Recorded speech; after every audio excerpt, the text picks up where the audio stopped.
noches, bienvenidos a la edición central de Televisión Noticias y CNN Chile. Muy buenas noches. Hoy fue el primer día hábil en cuarentena para Santiago Centro y otras 7 comunas que retrocedieron a la fase 1 en la capital. Problemas como la falta de documentos y permisos es lo que más preocupa durante las fiscalizaciones, sobre todo ahora que casi todo el Gran Santiago va a entrar en cuarentena total a partir del jueves.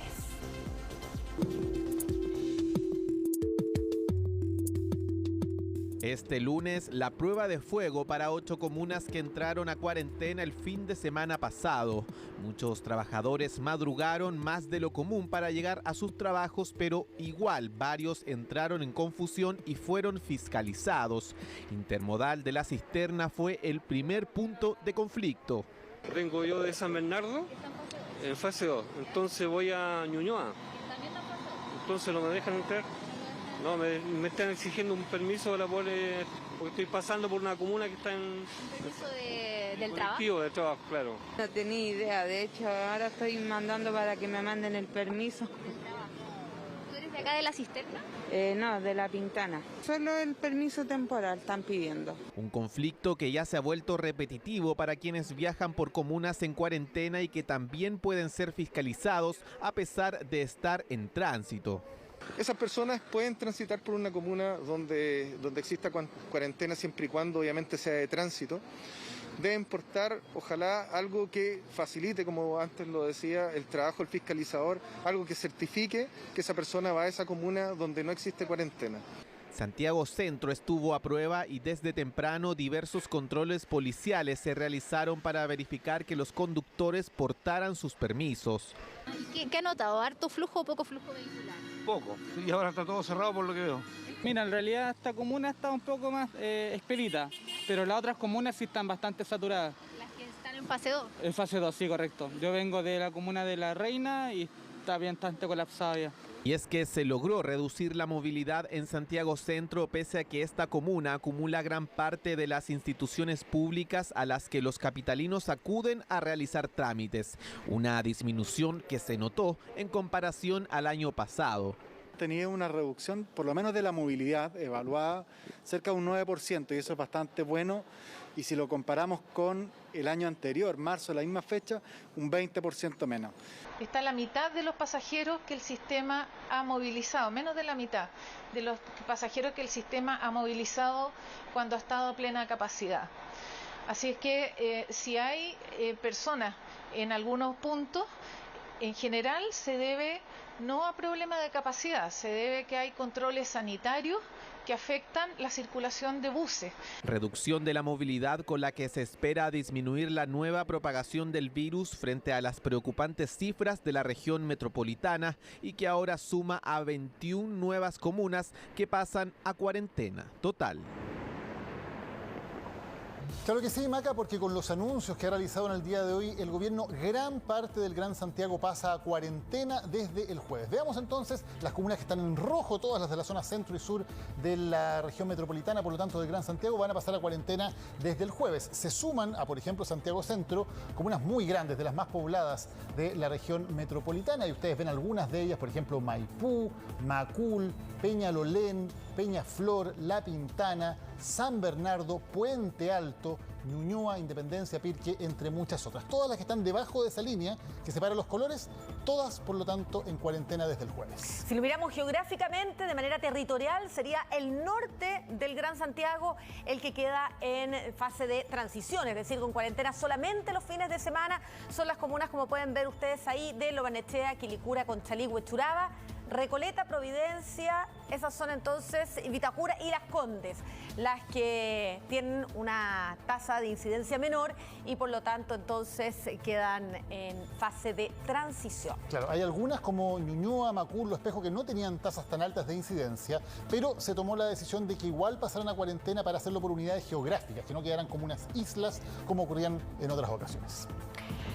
Vamos a seguir con otras noticias también relativas al coronavirus y con toda la polémica que se ha desatado en el día de hoy respecto a las elecciones.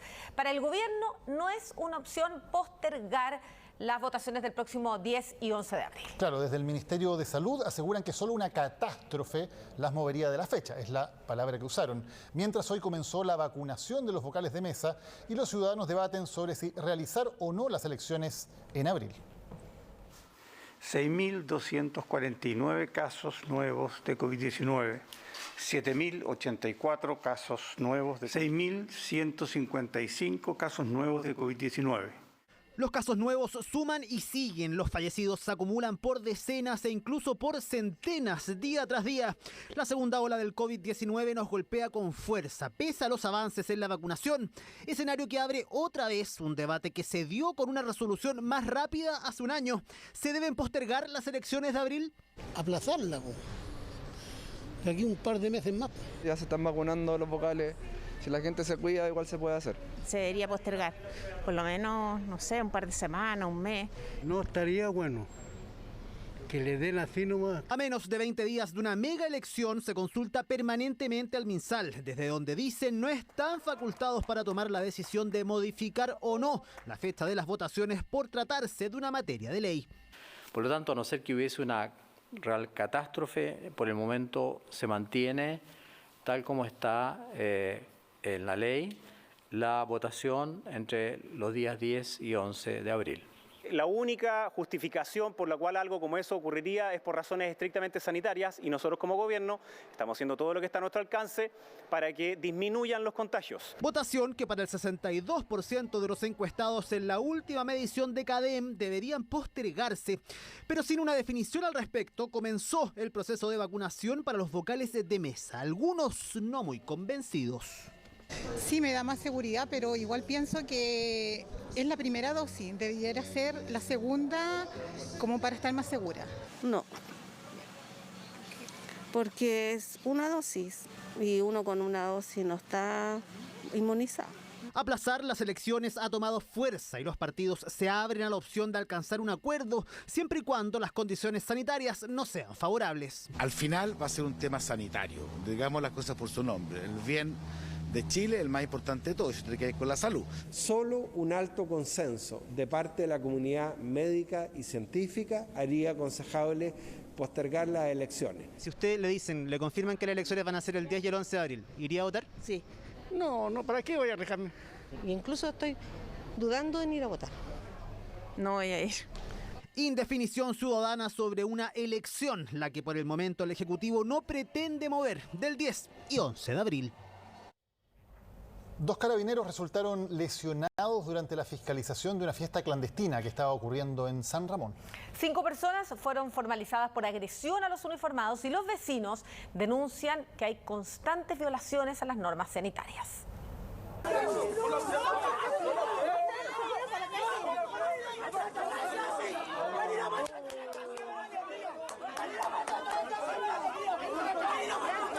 No estaban dispuestos a terminar la fiesta clandestina que mantenían este domingo en la comuna de San Ramón, que ya estaba en cuarentena total, y decidieron enfrentarse a carabineros tras ser fiscalizados.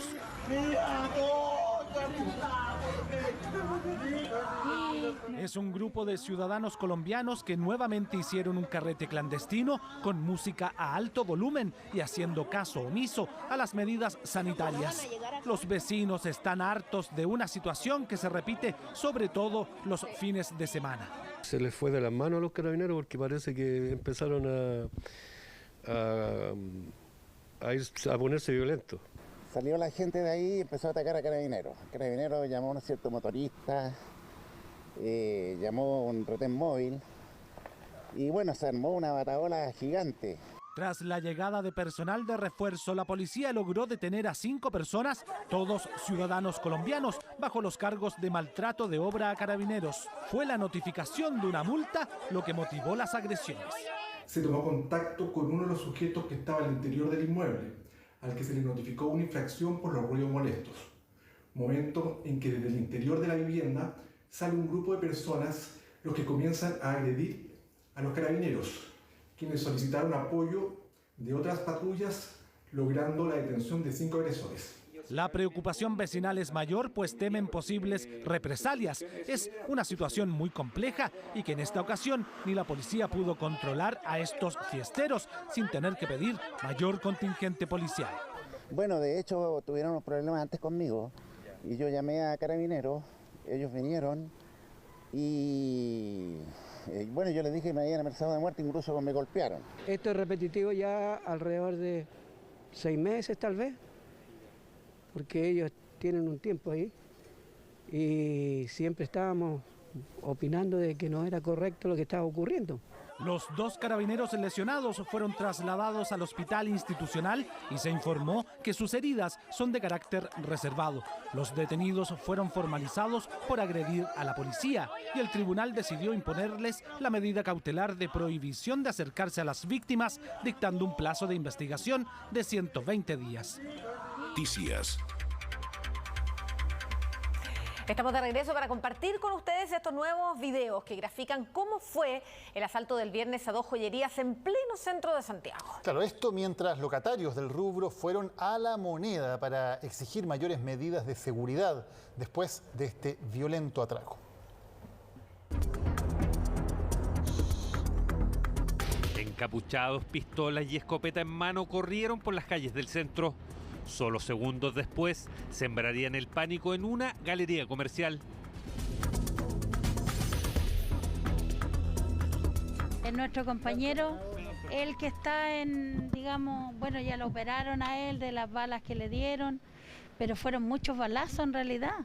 Entonces está en juego nuestra vida. Como la gente empezó a gritar, a tirar sillas y todo eso, ellos llegaron y disparaban arriba al que le llegara nomás. ¿En un lugar particularmente donde sí, pues en un vidrio.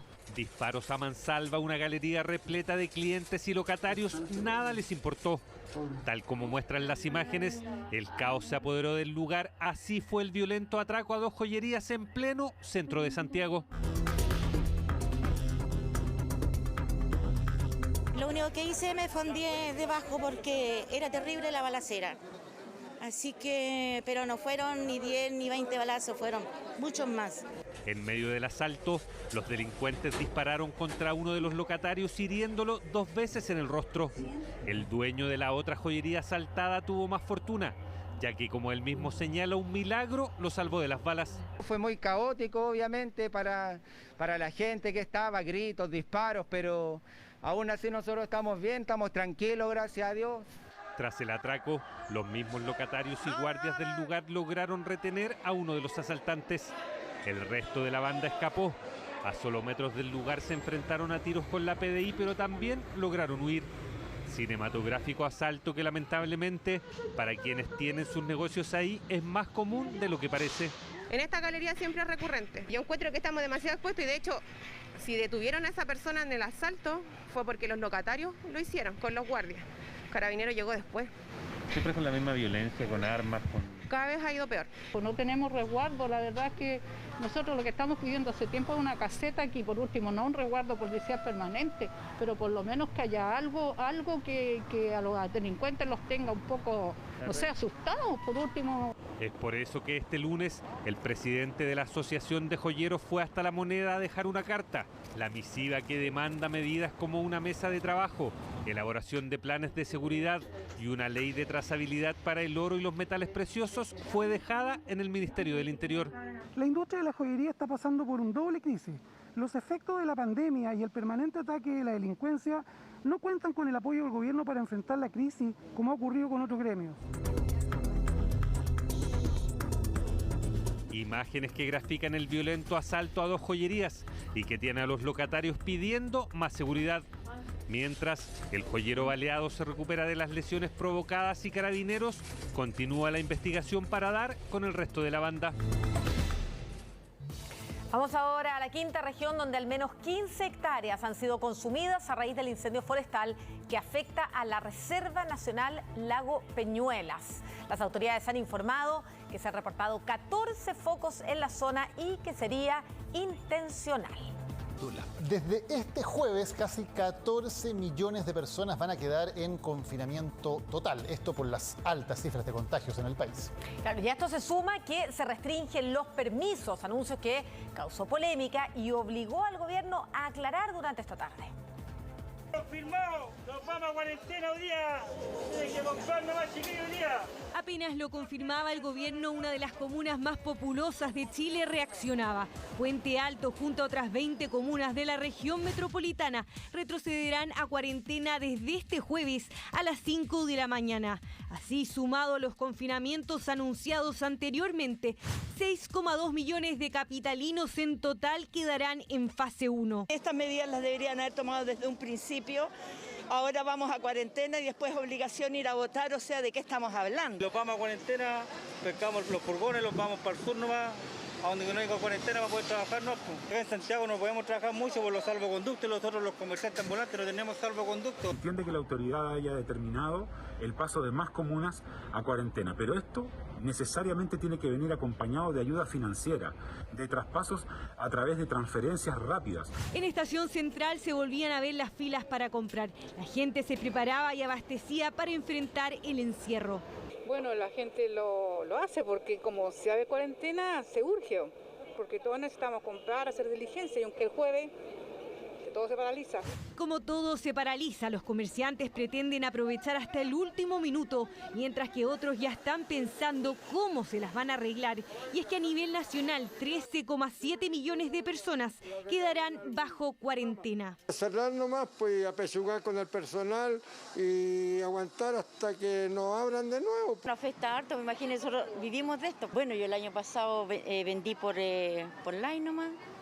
Trabajé en la feria. Algunos dicen estar más preparados debido a la experiencia vivida en 2020. Otros se cuestionan por qué la regla no se aplicó igual para todos. 14 comunas de la capital quedan fuera de esta medida, manteniéndose en fase 2. Hemos fijado ciertos parámetros, la positividad de la PCR, la cantidad de pacientes encontrados por búsqueda activa de casos.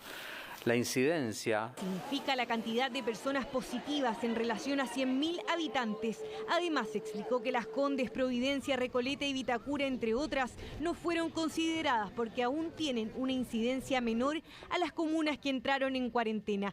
Aunque se reconoció habían 2 que, a pesar de tener incidencia baja, entraron a fase 1 por razones geográficas.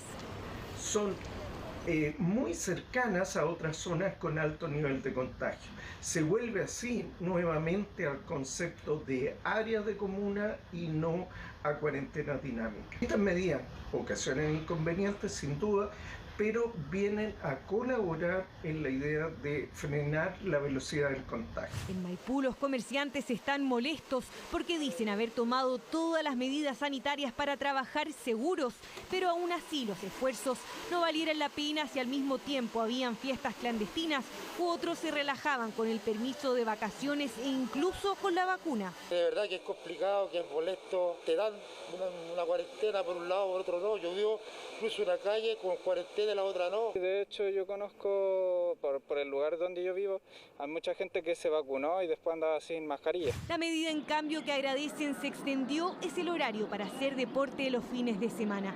Ahora estará permitido desde las 6 a las 9 de la mañana. Único anuncio que se salvó porque, al contrario, el permiso de desplazamiento que permite circular los fines de semana se suspendió, generando gran polémica. Por la importancia de disminuir la movilidad de las personas, hemos decidido suspender el permiso de desplazamiento personal. Fue el anuncio polémico en el balance COVID este lunes. Se hablaba de una medida con vigencia desde este sábado 27 de marzo, lo que de inmediato causó diversas reacciones. Horrible, horrible.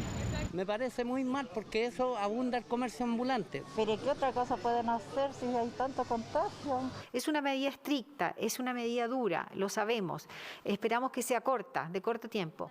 De corto tiempo, dijo la subsecretaria Daza, pero sin especificar, lo que generó una serie de críticas y preocupaciones. Tanto así que durante la tarde de este lunes, la autoridad debió salir a aclarar.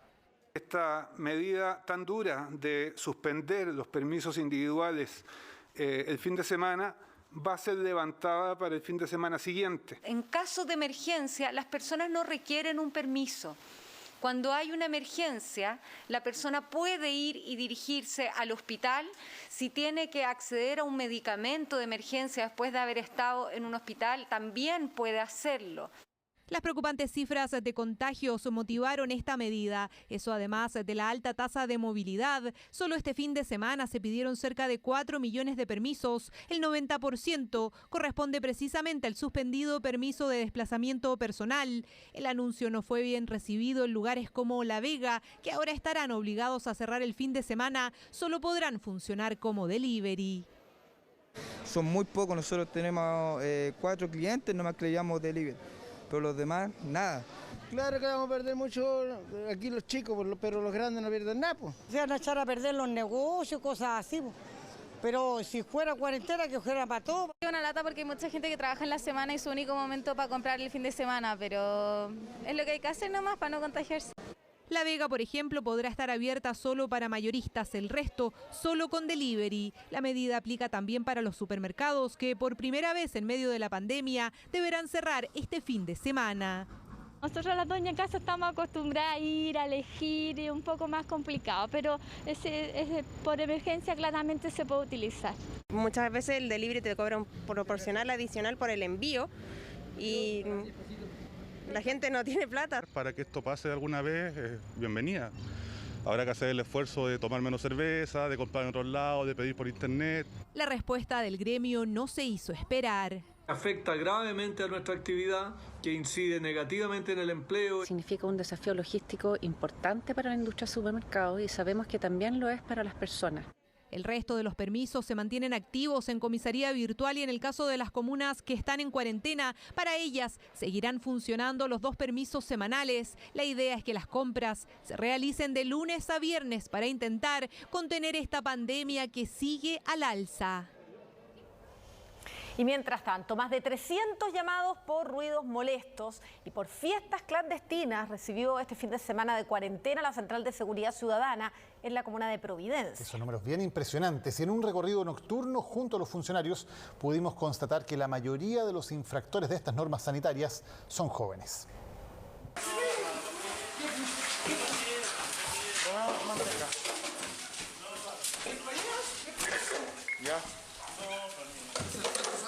Violenta riña entre vecinos, uno de ellos en completo estado de ebriedad terminó incluso agrediendo a uno de los funcionarios municipales que tomaba el procedimiento, que se inició como una simple denuncia por ruidos molestos.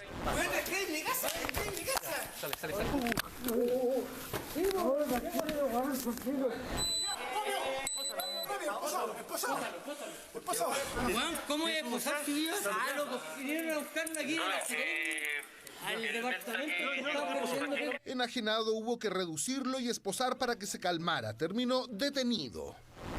Este es solo uno de los más de 300 procedimientos que los funcionarios de la comuna de Providencia debieron atender por ruidos molestos y fiestas clandestinas durante este fin de semana recién pasado de cuarentena. Y yo soy afectada en el sector. Fiestas clandestinas, llama uno al 11, al 1414, vienen, les dice que bajen la música 5 minutos y después igual. Sí, han habido ruidos molestos, sobre todo los fines de semana por parte de gente joven. Sobrepasan a veces el toque de queda. Acompañamos a personal de seguridad ciudadana de la comuna de Providencia durante sus labores nocturnas en toque de queda y cuarentena. A minutos de que comience el confinamiento de fin de semana, lo primero que llama la atención durante los patrullajes es la gran cantidad de personas, la mayoría trabajadores de despacho, haciendo filas en los lugares en que se vende alcohol. Allí empiezan a caer los primeros detenidos por no contar con los permisos de trabajo. ¿Sabe que tiene que andar con el permiso? Claro. ¿Y qué pasó? ¿Por qué no lo andaba trayendo? Porque estoy en proceso. Que yo por lo menos que trabajo con el delivery y paso en la noche, siempre veo mucho movimiento de personas. O sea, yo supongo que todas esas personas no tienen el permiso adecuado. Porque yo veo que el local tiene una orden que a partir de las 8 tenía que atender público. Y nosotros llegamos aquí y ya había público, no solo delivery. Eso es lo que a nosotros nos tranca aquí, de estar aquí hasta esta hora. Una vez que empieza el toque de queda, comienzan las fiscalizaciones a transeúntes. La ley es clara y quienes no portan los permisos necesarios para movilizarse en horas nocturnas terminan detenidos. Podemos comprobar que las personas concurrían de una fiesta cerca de acá, que se dirigían a su domicilio, pero son personas que no viven acá dentro de la comuna, por lo tanto están infringiendo el artículo 318 y fueron detenidas por Carabineros y trasladadas a la subcomisaría Providencia Sur. La idea de las cuarentenas de fin de semana es evitar los contactos estrechos. Sin embargo, muchos al parecer no entienden, ya que al ser fiscalizados en sus hogares, tras ser denunciados por sus vecinos, entregan excusas que poco y nada convencen para justificar la reunión de personas en plena pandemia. Joven, ¿cómo está? Todo bien. Hola. ¿Quiénes son las personas que viven acá? Nosotros dos y él que vive en la pieza allá. Vive en la pieza allá. ¿Ustedes dónde viven? En Seminario con Bilbao. En Seminario con Bilbao. Porque no se quedan a dormir. Todos nos quedamos a dormir. Ya, pero ustedes saben que estamos en un periodo especial. Nosotros en la comuna experimentamos fuertes aumentos de denuncias por ruidos molestos, fiestas. Hay que entender que el 80% de la población de Providencia vive en edificios y por lo tanto es muy molesto cuando uno no puede salir, que los vecinos del lado hagan mucho ruido. Hemos tenido 300 procedimientos este fin de semana por ruidos molestos, por fiestas y por incumplimiento de las normas sanitarias. En la mayoría de los casos, los llamados por ruidos molestos y las fiscalizaciones dejan en evidencia que parte importante de los infractores son jóvenes que no sobrepasan los 30 años de edad. Como 15 personas. Y vinimos básicamente a celebrar el fin del proyecto. Una serie. Ya. ¿Y está en el conocimiento que a las 22 horas estamos en toque queda y están prohibidos todo tipo de actividades de reuniones? Sí, ya. Totalmente. ¿Consciente de la situación? Sí, totalmente. Ya. Entonces hay que hacer cuarentena. Si la gente no obedece, hagamos cuarentena. Y mano dura nomás. Si yo caigo con COVID al hospital y un joven cae al hospital, yo me he cuidado, él no se ha cuidado, obviamente a él lo van a atender, a mí me van a dejar afuera. Si bien Providencia se mantiene en fase 2, con este panorama de fiestas clandestinas y reuniones durante los fines de semana de cuarentena, no se extrañe si el confinamiento total vuelve a convertirse en una realidad en esta céntrica y poblada comuna. Carretes que son todavía más impresentables cuando vemos las cifras que tenemos hoy. Un 94% de ocupación en las unidades de cuidados intensivos del país. Una situación crítica que incluso supera los peores momentos de la primera ola de esta pandemia el invierno pasado. Llegamos a tener casos entre 40 y 60 años, incluso casos menores de 40 años. Llegamos a tener la semana pasada, el sábado, teníamos 70% de los enfermos que teníamos hospitalizados por COVID correspondían a pacientes menores de 60 años. Es la realidad de la UCI de la Clínica Las Condes, pacientes que no superan los 60 años y que están gravemente enfermos debido al COVID-19. Se ve aumentado en algunos casos porque los pacientes más jóvenes, al tener mayor reserva, a veces se aguantan mucho más en la casa. Y dicen, bueno, no voy a consultar, se me va a quitar, por lo tanto el riesgo de fallecer a los 40 años también existe.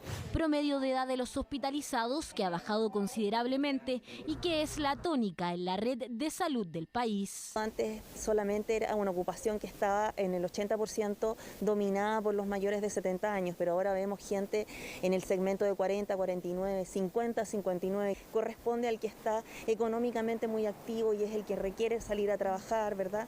Y hay mucha movilidad en ese sentido. Hay que cuidarse, porque lo que ha mostrado la segunda ola es que ningún paciente o ninguna persona está libre de hacer una enfermedad grave si así ocurriera o si así fuera infectado. Hoy día un total de 177 camas críticas dispuestas a lo largo del país. Son las pocas camas críticas que quedan disponibles en una red hospitalaria que ha hecho esfuerzos sobrehumanos para aumentar su capacidad. La ocupación de camas críticas al día de hoy sigue siendo de 94%, con un récord de camas habilitadas y un récord de pacientes también COVID en nuestras UCI.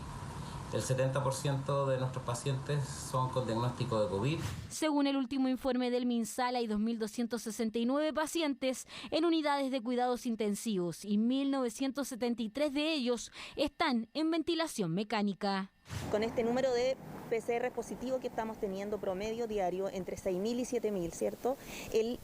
15% de esas personas van a enfermar gravemente y el 5% de esas personas van a requerir una cama UCI. Y en este minuto, según entendemos, hasta el día miércoles tendríamos una cierta holgura. Después de eso habría que ampliarse o vamos a entrar en una situación aún más crítica de la que estamos. Evolución de la enfermedad en nuestro territorio que sin duda preocupa, más aún cuando hay certeza de que un porcentaje de los contagiados podría agravarse y necesitar hospitalización, lo que podría provocar un eventual colapso de la UCI. Adulteraron la patente, el permiso de circulación y otros documentos, pero además la empresa de buses Línea Azul practicó una serie de irregularidades que solo quedaron al descubierto en un accidente que dejó 6 personas muertas y decenas de ellas heridas. Este 26 de marzo se va a fijar en una audiencia el comienzo del juicio contra el conductor, el mecánico y el dueño de la empresa. El reportaje es de Daniela Pieratini y Juan Carlos Rojas.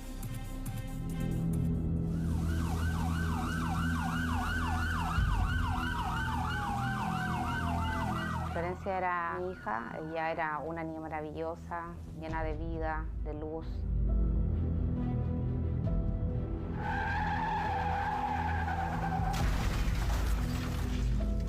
Bus de la empresa Buses Línea Azul se volcó y ella fallece junto a su abuela y a otras 4 personas más.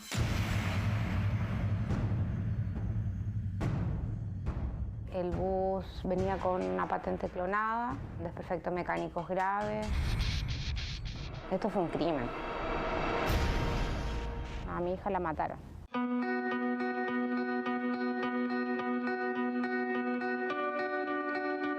Florencia tenía 9 años, volvía de unas vacaciones junto a su padre en Santiago.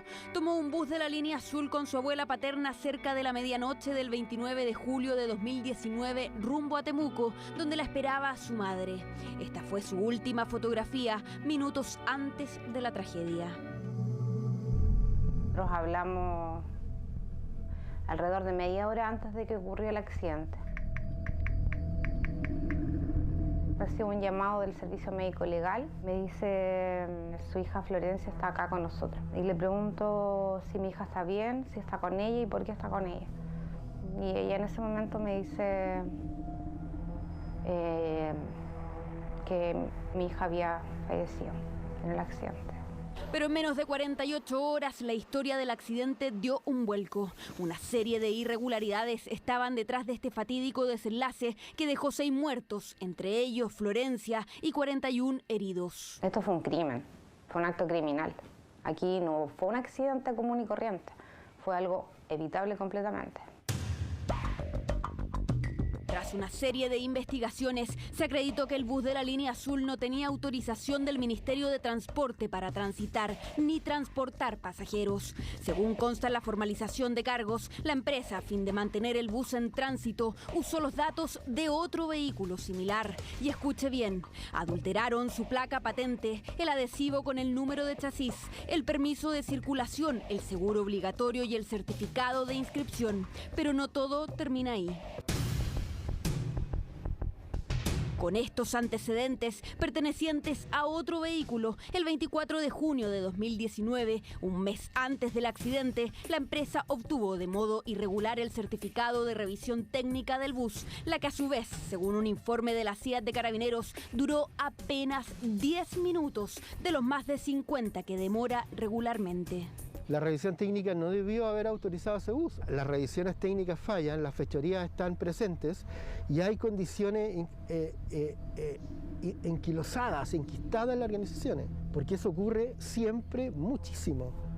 Pillaron a uno porque hubo un accidente. ¿Cuántos probablemente lo hacen? Y ahí nos dimos cuenta de una serie de falencias que traía esta empresa, otros accidentes que habían ocurrido en las mismas o similares condiciones en las que venía mi hija Florencia. Y ahí se levanta un poco la lucha y las ganas de hacer justicia.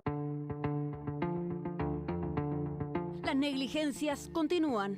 Según el informe, el bus no contaba con una mantención periódica, los cinturones de seguridad no cumplían su función, sistema de navegación alterado y desgaste de neumáticos. El peritaje es categórico. El accidente se produce por una falla mecánica evitable y previsible, una fisura de 18 milímetros en la barra estabilizadora que se fractura al enfrentar una curva, generando que el conductor, quien además conducía a 97 kilómetros por hora, perdiera el control.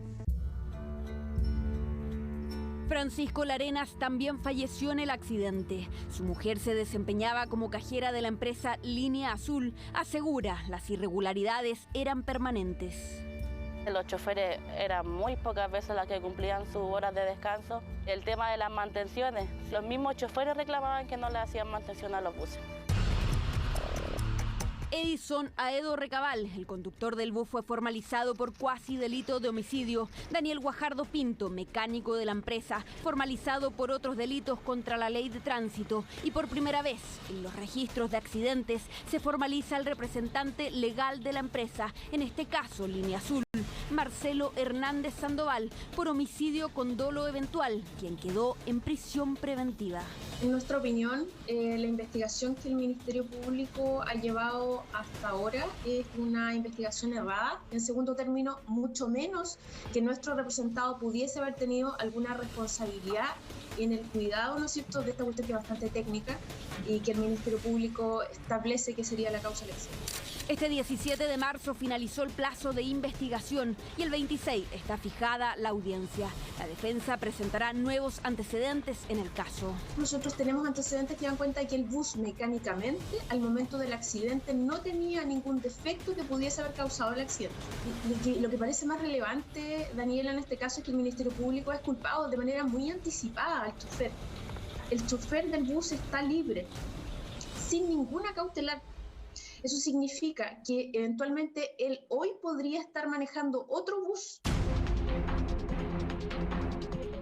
Las operaciones de Línea Azul fueron suspendidas en agosto de 2019. En ese mismo año, el Ministerio de Transporte había sorprendido a 2 buses de la empresa portando permisos de circulación falsos. Carabineros constató además en el taller otro bus con una placa patente adulterada. Aquí falta fiscalización de parte del Ministerio de Transporte, hay que decirlo con todas sus letras. Acá las culpas son compartidas. La Fiscalía ha decretado diversas diligencias que tienen por objeto establecer la existencia del delito, como así la participación de todos los responsables en ella.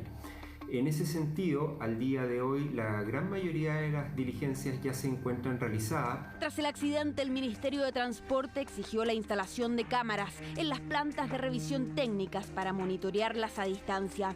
Aumentó las fiscalizaciones y en un año y medio los buses operativos se redujeron de 5.200 a 3.900. El accidente de Línea Azul marcó un antes y un después, porque nunca habíamos estado en presencia de una conducta como esta, no solamente una conducta infractora a las normas de tránsito, sino que una empresa que estaba dispuesta a cometer delitos y a jugar con la vida de las personas.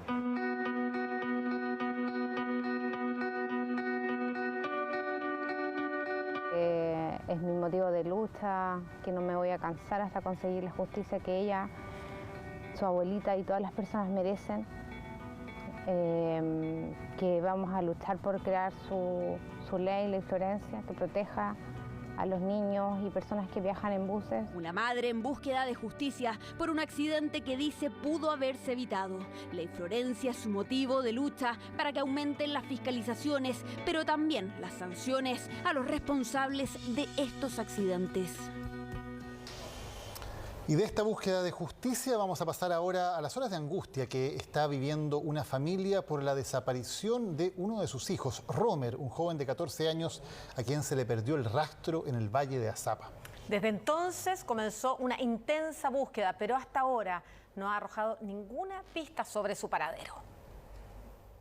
No pienses dos veces si quieres volver con nosotros, por favor, te estamos buscando por todas partes, ya no sabemos qué hacer, son 2 noches, ya van a ser 3 que no sabemos nada de ti. Es el llamado desesperado de Cintia a su sobrino de 14 años, a quien no ve desde la tarde del sábado. Ese día, Romer salió de su casa luego de una presunta discusión con sus padres.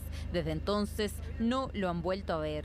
El niño desde el día de ayer que no se alimenta, está obviamente con ropa no abrigada. La información que tenemos, una polera, un short y chalas. Con esa vestimenta dejó su hogar, pero ya han pasado 3 días y pese a que la búsqueda no se ha detenido, nada se sabe respecto a su paradero. Solo existen algunas versiones, lamentablemente todas son diferentes. Hay mucha gente maliciosa que me ha estado llamando, haciéndose la burla, diciéndome que lo han visto dormir en tal parte. Y que se le ve caminando hacia la Quebrada del Diablo, y algunos dicen que probablemente hacia camino a Poconchile. Declaraciones confusas que han entorpecido la investigación, pese a que los operativos para encontrar al adolescente han sido intensos.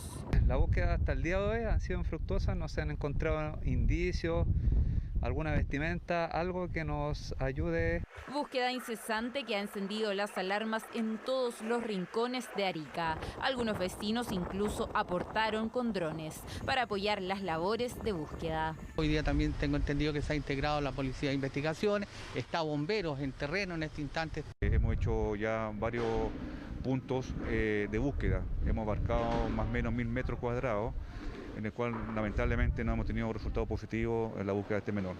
Debido a ello se sumarán compañías de bomberos de otras regiones para abarcar una superficie mayor, a la que ya ha sido inspeccionada. La familia del adolescente y también las autoridades hicieron un llamado a la ciudadanía. Si es que lo ven, que le informen a Carabineros y se acerquen para dar los datos, dónde, cómo estaba vestido, si lo vieron con alguien o no. Pedirle su ayuda y seguir compartiendo por las redes sociales para que no se pierda, para que no pase de largo. Y así reencontrarse con su sobrino luego de 3 días que para la familia han sido una eternidad. Vamos a una noticia que generó gran indignación este fin de semana. El subsecretario del Interior anunció sanciones si se comprueba, dijo, la mala utilización de gas pimienta por parte de Carabineros en una feria libre en Bajos de Mena. En la primera parte de su comparecencia ante la Comisión de Constitución de la Cámara de Diputados este lunes, Juan Francisco Galli dijo que requirió todos los antecedentes de este hecho. Recordemos que resultaron lesionados niños, adultos mayores e incluso una guagua de apenas 4 meses por la utilización de este gas pimienta. La autoridad hizo un llamado a esperar que se resuelva este caso antes de condenar a alguien, pero también enfatizó que si este gas fue mal utilizado, habrá sanciones. Recordemos que este hecho ocurrió el sábado, pasada la 1 de la tarde, en una feria libre ubicada en Sargento Menadier, esquina 9 de agosto, en Bajos de Mena. Seguimos ahora con otras noticias para contarles de un oftalmólogo que denuncia el robo de su celular que, pese a que contaba con tecnología de última generación, igualmente pudo ser desbloqueado. Los delincuentes lograron hackearlo e hicieron múltiples pedidos a través de aplicaciones, que es una modalidad delictual que, como hemos visto en las últimas semanas, va en alza. Estando en mi consulta en San Bernardo, me doy cuenta al irme a ver un paciente y volver a mi box que mi teléfono celular había desaparecido. Y así se dio inicio a una verdadera pesadilla. Bastó que perdiera de vista su teléfono unos minutos mientras atendía pacientes para que este oftalmólogo se viera envuelto en una sucesión de hechos que, denuncia, aún siguen sin solución y que develan el nuevo objetivo de los delincuentes a la hora de robar celulares. Aproximadamente 8 compras a través de la tienda de la aplicación Rappi. Hicieron una compra a través de Corner Shop, la cual fue bloqueada. Alcancé a bloquear 3 de Rappi, quedaron 5 por un monto aproximado entre 500 a 700 mil pesos. Con total descaro e impunidad, los delincuentes lograron pedir a la dirección en que estaban el despacho de varias órdenes de alcohol por casi 800 mil pesos. Nada pudo impedir su objetivo y Mauricio aún no recibe explicación. Ningún sistema de apoyo o de emergencia o un teléfono al cual contactar, incluso múltiples correos, todavía no me responden. Pero ¿por qué fue todo tan sencillo para los delincuentes pese a que Mauricio se percató inmediatamente del el robo. Entonces inmediatamente activo el GPS por vía web, me doy cuenta que va camino por Gran Avenida y lo bloqueo por vía web y voy inmediatamente a Carabineros de la 14ª Comisaría de San Bernardo. Ahí el Carabineros me dice que no hay mucho más que hacer, que como estaba en Gran Avenida, en la altura del bosque, tenía que ir al bosque. Yo pensaba que Carabineros me iba a acompañar porque lo podíamos pillar. Una de las cosas que estamos realizando es la revisión en cómo se acogió esta denuncia y cuáles fueron las medidas que se adoptaron al momento de conocerse este delito. En toda esta situación, la víctima perdió valiosos minutos. Mauricio continuó el rastreo del teléfono vía web, el que se detuvo acá, calle Placer, barrio Franklin, donde dejó de emitir señal. Y fui a bloquear inmediatamente mi tarjeta. Y en ese transcurso fue hackeado el teléfono y alcanzaron a ocupar mi teléfono con las cuentas asociadas principalmente a Rappi. Específicamente en calle Placer, lugar donde varios teléfonos que han sido robados, actúa aquí o se activa el GPS y por lo mismo Carabineros está realizando controles en la zona. Lo más paradójico y evidente, los pedidos realizados minutos después por Rappi fueron con entrega en esa misma dirección, como dan cuenta estos registros. Lo que se habla mucho es que los proveedores de aplicaciones que tengan acceso a formas de pago comiencen a utilizar un segundo factor de autenticación. Lo llamativo de todo es que a diferencia de otros hurtos de celulares en que buscaban robar teléfonos mientras sus dueños los usaban, en esta ocasión los delincuentes tomaron un celular de alta gama que estaba bloqueado. Hemos detectado que teléfonos celulares de alta gama y con un alto sistema de seguridad están siendo desbloqueados a través de distintas aplicaciones y muchas de estas ilegales. Al cierre de esta nota, Rappi no había respondido nuestras interrogantes. Bloquear inmediatamente las tarjetas bancarias asociadas a las aplicaciones instaladas en el teléfono y también el celular, tanto el chip como el email, son las claves para evitar ser víctimas de la situación que vivió Mauricio. Están presentando Chilevisión Noticias.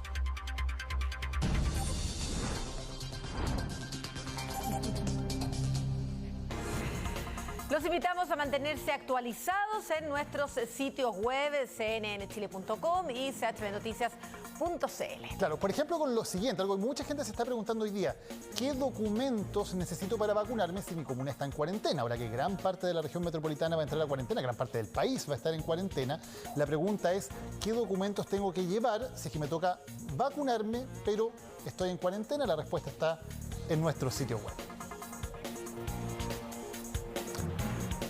Bueno, y en promedio una persona requiere de 100 litros de agua al día para satisfacer solamente sus necesidades básicas.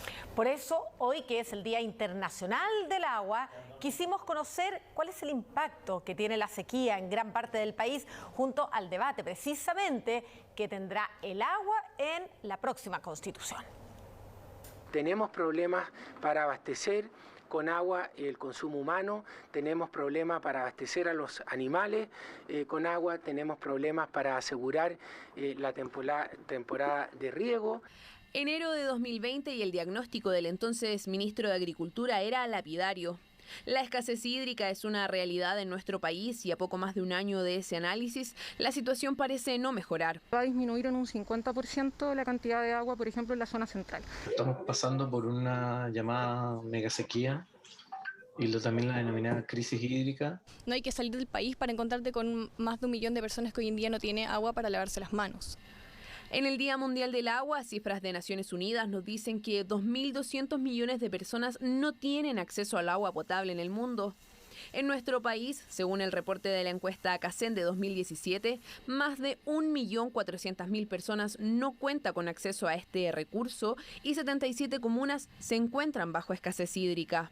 Mencionar que actualmente el 90% de estos derechos de aguas están en manos de grandes transnacionales. La legislación no zanja de manera correcta cómo se usa esa agua y cómo se devuelve al ecosistema y cómo se reparte, difícilmente vamos a resolver este problema.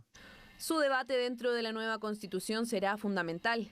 Una encuesta realizada por Greenpeace reveló que el 89% de los consultados cree que hay que proteger a las personas sin acceso al agua como una prioridad en la nueva Carta Magna. es el único país que consagra la propiedad privada del agua a escala constitucional. Y ese es el meollo de lo que tenemos que resolver hoy día. Es importante que la Constitución señale lo que hoy día establece el Código Civil. Las aguas son bienes nacionales de uso público. Al acceso, derecho y uso del recurso, la protección de la naturaleza y la educación con perspectiva de género también serán parte de la discusión legislativa. Estamos vivos, la mitad de nuestra existencia se debe a los humedales. Si le entregamos a todas las niñas del mundo acceso a la educación y a la planificación familiar, podemos llegar a reducir hasta 105 gigatoneladas de CO2. La escasez de agua no solo genera un impacto directo en la vida de los ciudadanos, también provoca olas migratorias, daña los ecosistemas y genera desigualdad. La tarea entonces es cuidar este recurso y así prevenir que de aquí a 2050, 5.700 millones de personas nos quedemos sin agua un mes al año. El presidente de la Comisión Investigadora de Casinos calificó a Enjoy como empresa regalona del gobierno por el decreto que la beneficia. Hoy La Moneda se refirió por primera vez a este tema, negando cualquier relación entre el presidente Piñera y la empresa. Esta empresa se convirtió en una empresa regalona, le ampliaron los plazos para el pago de los fondos que tenía que entregar a los municipios. El 5 veces diputado, ex vicepresidente de la Cámara y doctor en filosofía de la Universidad de la Sorbonne de Francia, no se decidió por un lenguaje académico al tildar de empresa regalona a Enjoy S.A. Según el también presidente de la comisión que investigó a los encargados de fiscalizar a los casinos de juego, la superintendencia del ramo hizo favores a dicha firma. La razón: 2 de las empresas en las que el presidente Piñera tiene administrada su fortuna, BTG Pactual y Moneda Asset, afirmó González, tienen en Enjoy comprometido parte de ese patrimonio. El fideicomiso ciego de Sebastián Piñera invirtió en Enjoy y por lo tanto se entiende que el gobierno le haya salvado el pellejo a Enjoy para su quiebra. El presidente Piñera no tiene ni ha tenido ningún tipo de relación, ningún tipo de interés de ninguna naturaleza con ningún casino ni tampoco con Enjoy y por tanto que las acusaciones que se levantan no tienen fundamentos.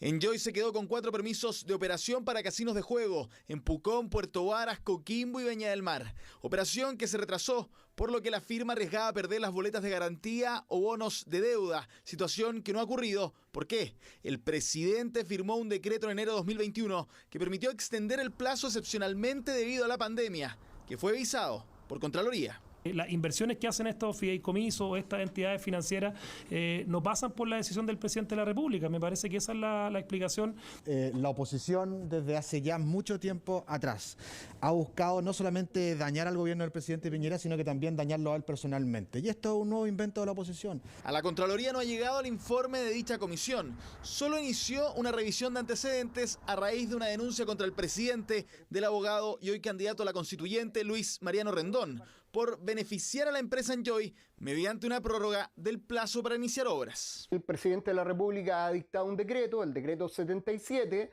del Ministerio de Hacienda, que favorece a una empresa, Enjoy, en la que él y sus familiares tienen interés. Es muy importante que las autoridades pertinentes, en este caso la Contraloría General de la República, investigue este caso a fondo. También que la Superintendencia de Casino aporte con todos los antecedentes y se den las explicaciones del caso para ver si efectivamente, tal como se señala en la investigación de prensa, estaríamos en presencia de una irregularidad. González, entre otros opositores, emplazaron al presidente Piñera a pedirle la renuncia a Vivian Villagrán, la superintendenta de casinos de juegos, con quien no fue posible hacer contacto.